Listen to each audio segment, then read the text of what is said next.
Hai, kenalin gue Gaisani dari kelompok 5. Hai, gue Abida dari kelompok 5. Hai, kenalin gue Anissa Sandi dari kelompok 5. Hai, gue Aziza dari kelompok 5. Hai, kenalin, gue Kaira. Sekarang gue lagi ada di musim Sumpah Pemuda. Penasaran gak sih sama isinya? Ikut gue yuk.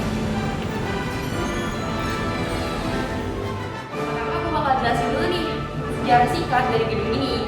Awalnya gedung ini bernama Gedung Keramat milik Si Kemuliaan yang kemudian disewa oleh pelajar Stovia dan FHS untuk tinggal pada tahun 1908, sehingga tempat ini dikenal dengan nama Komensalen Buis.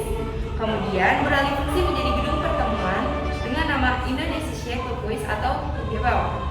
Sejak tahun 1972, di gedung ini pernah diselenggarakan Kongres Sekar Rukun Pemuda Indonesia (PPPI). Gedung ini juga menjadi sekretariat PPPI dan sekretariat Majalah Indonesia Raja yang dikeluarkan PPPI. Ruangan ini menampilkan suasana Batavia pada tahun 1920 dan diorama aktivitas pemuda yang sedang belajar dan berdiskusi di Gedung Keramat 106 saat masih menjadi pemondokan mahasiswa sekolah Stovia dan RHS. Oke, sekarang kita lagi ada di ruangan organisasi sebelum Sumpah Pemuda 1. Ruangan ini memamerkan proses muncul organisasi-organisasi pemuda setelah berdirinya Budi Utomo. Di antaranya ada John Java, Bank Sumatera Bon, Pemuda Kaum Betawi, Perhimpunan Indonesia, dan John Eastern Bon. Selanjutnya kita berada di ruang Kongres Pemuda pertama. Ruang ini menunjukkan proses terjadinya peristiwa Kongres Pemuda 1 serta organisasi yang berdiri pada tahun 1926. Di antaranya Perhimpunan Pelajar-Pelajar Indonesia atau PPPI dan Partai Nasional Indonesia atau PNI. Ditampilkan pula diorama aktivitas pemuda yang sedang mendengarkan radio.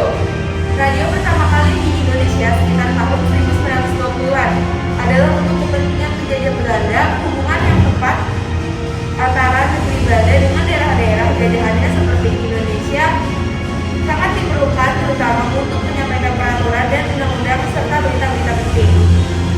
Di Indonesia, perkumpulan siaran radio pertama kali didirikan pada tanggal 16 Juni tahun 1925 di Jakarta dengan nama Batavia Radio Free ini disingkat BRV. BRV didukung oleh wartawan dan pengusaha Belanda dengan tujuan komersil berupa propaganda perusahaan dan perdagangan. Siaran radio yang pertama lahir di Indonesia ini menggunakan bahasa Belanda dan tempat siarannya adalah di salah satu ruangan Hotel Des Indes yang terletak di sudut Harmoni.